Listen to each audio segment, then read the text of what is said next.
Hi, I'm Dr. Peggy Mitchell-Clarke, wishing you a happy Thanksgiving. As we remember the anniversary of the Black Friday Planned Parenthood shooting in Colorado Springs, it's important to think about staying safe throughout the holiday season. Law enforcement expert Chief Todd Evans provides holiday safety information and tips for you and your family on this week's episode of Living Well with Dr. Peg, brought to you by SSI Guardian, Thursdays at 1 on KLZ 560 and online at drpegradio.com.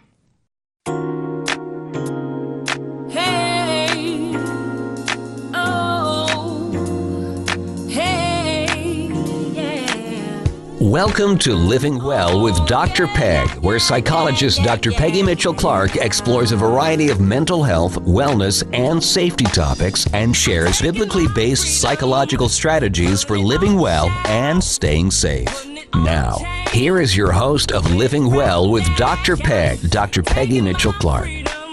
Good afternoon, everyone. Welcome to Living Well with Dr. Peg. We've pre-recorded this episode to air on Thanksgiving. I pray you're enjoying the day, anticipating eating some good food, or already eating some good food if you're one of those early eaters, and thinking about what you're thankful for. I'm thankful to be able to share information and inspiration with you for living well and staying safe every Thursday on KLZ 560 AM and online at drpegradio.com. Also thankful for our sponsor, SSI Guardian, who set the new standard on advanced safety education and training. And I'm grateful to have with me in studio today experienced law enforcement professional and safety expert Chief Todd Evans, as well as his wife, Jennifer Evans, who you were a public school teacher, weren't you, Jennifer? Actually, I was a teacher for the Christian schools. Okay, excellent. So an experienced educator with us as well. We also have a special little guest in the studio with us, Chief Todd and Jennifer's youngest son, Brody. So give a shout out to Brody. Chief Todd and Jennifer, it's great to have you all with me today. And Chief Todd, welcome back to the program. You were with me about a year ago. Absolutely. Thank you, Dr. Peggy. We appreciate it. Yes. Thanks for having us. It's just a blessing to have you both on. And to have little Brody with us as well in the studio. I met you about 2 years ago. Yes. We've been traveling around the country facilitating advanced active shooter training with SSI Guardian. We have. And real proud to have them as our sponsor for this program, and just proud to work with them alongside with you, and gotten to know you really well. And just looking forward to our interview. I re-listened to the one that we had about a year ago, and it was just right on point. You talked about some things that turned out to be really helpful, relevant information in light of the Las Vegas concert shooting. And so I'm glad to have you back on today to share some just really relevant, timely information for the times in which we're living. And Jennifer, grateful to have you as well to kind of give your perspective as an educator. We'll be talking about how to keep our kids safe at school, how to stay safe with our families, especially during the holiday season, present some unique challenges. Chief Todd, you're an experienced law enforcement professional and administrator with a wide variety of experience, including starting your career as a school resource officer with the SWAT team. You were the chief of the El Paso County Sheriff's Department here in Colorado, and you've even worked executive protection with some major Hollywood celebrities whom we cannot name because you might have to arrest me if I let that slip, right? You bet. But you can't mention some of the fun that we had in the movies, like 7 Pounds and those type of things. So okay. Little hint there. Little hint. Loved working with that gentleman. Will's a good guy. Okay. Ooh, we let it slip there. All right. Will Smith, yes. I imagine. Okay. Good man. All right. Well, when training with you, I've heard some other wonderful stories about how you apply all of this information on safety and violence prevention with your own family. I've heard about your children. You've got 4 kids. Brody is the youngest. We're talking about how families can stay safe throughout the holiday season, really all year round. And so, Jennifer, I really want to have you as our accountability here today. If Chief Todd really does apply all of these lessons that he's gone around the country teaching, you're going to keep him honest today. Does he apply it in your family? Because that's what we're really encouraging our listeners to do today. Absolutely. We have been blessed to be married for 25 years now. And really, from the moment I met him, he's always been very cautious and very protective. And absolutely, everything he teaches and and preaches, I would say, he does at home as well. Outstanding. Yeah. And you all have 4 children. Brody is the youngest. How old? Brody is almost 5, All right. so he's kind of our little surprise blessing.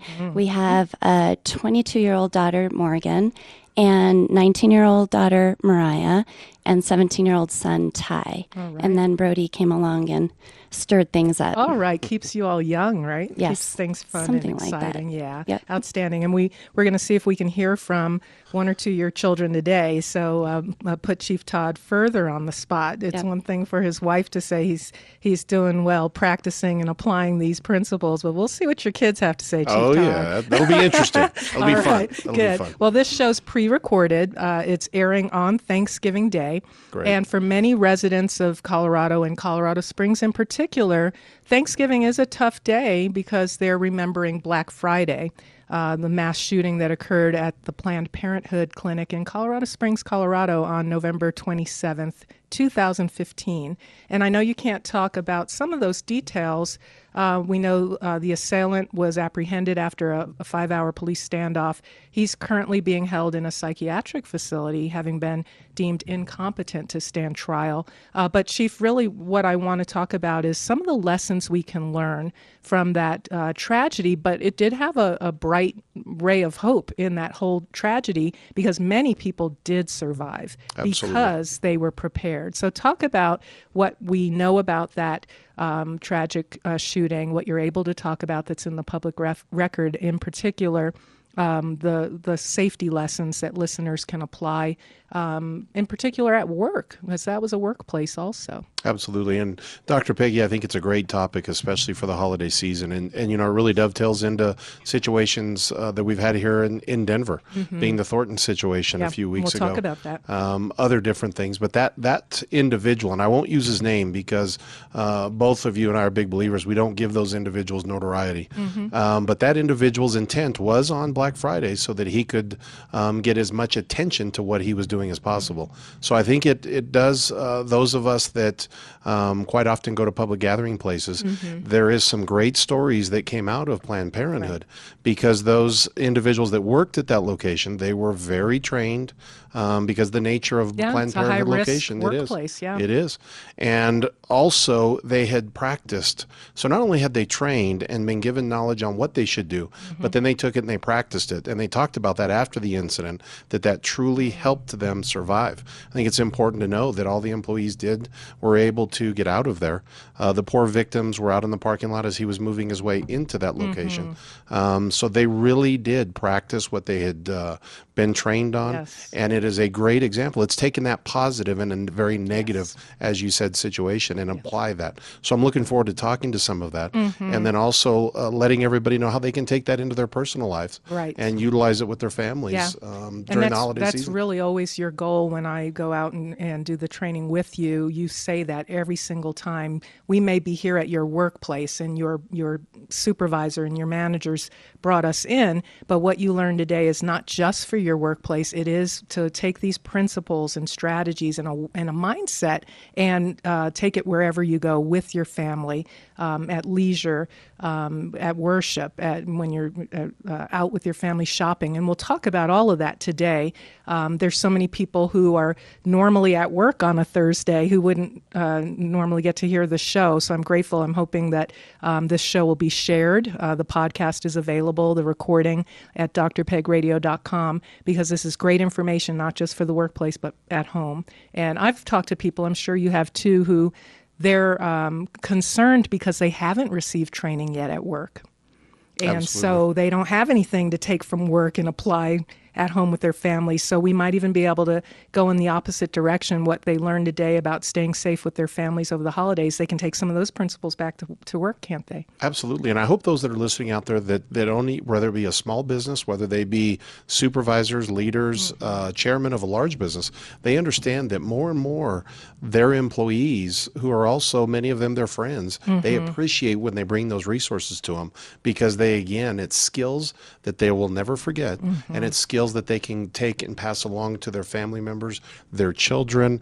And you texted me after one of those situations when you heard a witness who was talking about what they did. Yeah. And it kind of made my day because for you and I, we have that passion and love to do it. But then I love when the individuals that bring us into a location sit through the training, and then when they approach us afterwards and say, wow, they're really enjoying this. So it can be maybe a negative topic, some may think, but it's great to turn it positive and then have folks leave it with those skills. Absolutely. And that's kind of how I see my show. It's living well and staying safe are the themes. And it seems every week, Jennifer, I've got someone on talking about the latest shooting, the latest tragedy, and that can almost be depressing. But what I'm trying to do is, as we're looking at these tragedies, we are looking for the silver lining. And what are the lessons learned? How can we take this tragedy and learn something that can save lives in the future? So it does seem like these events are happening more and more. Sadly. Almost every week now, we're really hearing or reading about something in the news. We're pre-recorded. God only knows what has happened, may have happened in the week preceding this broadcast. But are these attacks really on the increase statistically, or is it just a misperception that we have? Statistically, they are, and you and I are lucky. We've got folks at SSI that support us, that kind of keep those numbers up to date for us. Sad, they are on an uptick. We've seen several that have occurred after Las Vegas that you can that almost replicate, and we'll go into a little bit about the lessons that were learned in the Texas incident at the church, the California school that occurred last week, and also how some of the same things were applied that we saw at Planned Parenthood that again saved folks, especially with the school in California last week. Yes, a couple weeks ago by the time this broadcast airs. Well, let's talk about the local shooting in a Walmart just north of Denver. 3 people were shot and killed. And besides these notorious Black Friday stampedes when the flat screen TV is going for $9.99, that's a whole other topic. Some people might be thinking, will I be safe in the store at the mall while I'm doing my holiday shopping? What can you tell us about the risk, that the reality of the risk, and what people can do to increase their safety? You bet. And some of your listeners may not be aware, but we had a copycat incident down in Colorado Springs just a few days ago. It was an individual that was struggling with mental illness, and he came in actually with a BB gun and started making threats that he was going to shoot people, was doing it for ISIS and those things. So it caused that same panic in the Colorado Springs area, and probably he got that idea specifically from Thornton. But one of the things you just mentioned, if people are thinking about what could occur when they go into these public gathering places, big stores, those things for Black Friday, that's step one for us. Okay, because now they're thinking about it. Yes. So now they can, if you think about it, you can start mental imaging, what would I do? What ifs? How would I take care of myself? How would I take care of my families? And that truly is that mental imaging that we ask everybody to do first. They now have a leg up on other individuals that are just driving there. And Jennifer and the kids can tell you stories sometimes when we're going, and we actually are kind of Black Friday fans. We started that years ago, didn't we, hon? Yes, we did. And we'd always make sure that we only took the kids that could handle themselves. As we were rolling up, we would spend 5 minutes in just talking about, okay, as you mentioned, there'll be some things at the front door. People will be pushing, shoving. We're going to stay out of that because we really don't care about that big TV. But if something happens, this is what our plan is. So we want folks to take that first step. Yes. And that's something that, again, we always want people to take the positives out of the negatives. Thornton occurred, but let's learn from it. Right. Let's even Google it. Even Google it before you go out and take a look at some of those witness statements that you and I saw. Yeah, and let's talk about that, Chief. I saw on the local news here in Denver, they interviewed one of the survivors who said she heard the sound, and they all described it. You talk about this in the training. It's the sound of firecrackers. Correct. It's balloons popping. And the first thing we all think is, what was that? And many people, out of curiosity, move toward the sound. And you always say, should you be hearing firecrackers inside the store in the mall? Correct. No, we shouldn't move towards that. We should assume it's gunshot and move away from the threat. So this woman was interviewed on the news, and she said that she was realized I better get out of here. And what we most often think, Jennifer, tell me if this is you as well, you think about exiting through the same door you came in. Yes. And that's not always the best door to exit. In fact, the assailant was in the front by the cash registers. Had she gone out the front door, she would have run right into him. She thought to go out the back employee entrance. And you talk about that in our training. When you're in a mall, we know there's going to be what in the back of every store? Emergency exits. Yeah. All of them have to have them because of code. Mm-hmm. Yes. And so move away from the threat. Assume if you hear firecrackers and balloons popping in a store, assume the worst. And think about, hopefully, before you even enter the store, what would I do? How would I exit if something went down? That's exactly right. And the biggest thing is, again, a lot of folks will tell us when we're out there and when we're out traveling, people will say, well, what if it's not gunfire? Well, guess what? If it's not, you have done a fantastic drill there you go. For yourself, for your family. And the next time you have to do it, you're going to be that much more comfortable. You'll be that much more aware. You will have tested what worked for you, what didn't work for you. So even if for some reason somebody set off firecrackers at the front of the Walmart, yes. everyone else will be watching while you and your family will be reacting. Yes. Don't have paralysis by analysis. React. Excellent. And we saw that through some of those witness statements up in Thornton. Oh, sure. And so, there was that that dilemma of the folks who didn't evacuate, which really that's often the best thing. If you can get out, get away from the threat, that's probably the best thing. You won't be there to be injured or worse. But a lot of folks who, once they figured out, oh my God, someone's shooting, some of them laid down on the ground. They, as we say, duck and cover, That's right. Which is not necessarily the wrong thing to do. But what are some of those options? We have 2 minutes left. Can you introduce us to what can we do if we hear that gunfire and cannot evacuate? Absolutely. The first, and you've already mentioned it, you identify the location of the threat. From what you can hear, you don't want to make any assumptions and assume the least. Let's assume the worst, and then let's react to that. So you listen to where the threat is coming from. You've already done the mental imaging that we have spoken about earlier. So when you walk into a location initially, just get into the habit of looking for all your options that you've got on exiting a location as quickly as possible. And if you do that, some folks will say that may have a paranoia to it, and it really doesn't. It's just a lifestyle. It's walking in, and what it does is folks become more comfortable in their surroundings because they are more aware.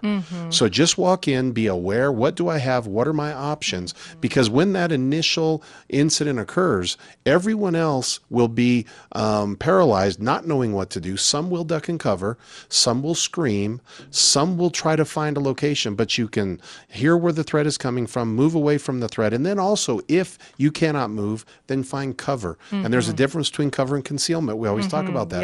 Yeah. Cover we saw during the Las Vegas videos that came out. You saw both officers pulling people behind large concrete barriers. That's cover. Yes. Stops a bullet. Stops a bullet. Yes. Something that can stop the threat or stop a bullet. Those folks that were maybe hiding behind, let's say, a tent, maybe a canvas tent, that isn't cover. That the individual can't see you, but that won't stop a round or a threat. Okay. Excellent information from Chief Todd Evans, law enforcement, very experienced law enforcement professional administrator. Also blessed to have his wife, Jennifer, in studio with us, as well as little Brody. We're talking about how you can stay safe over the holidays and really just day to day with your family, when you're at work, when you're at church, when you're out shopping and having fun. It's important to apply these principles. Stay with us. We'll be back. Putting it in my car, wherever I choose to go.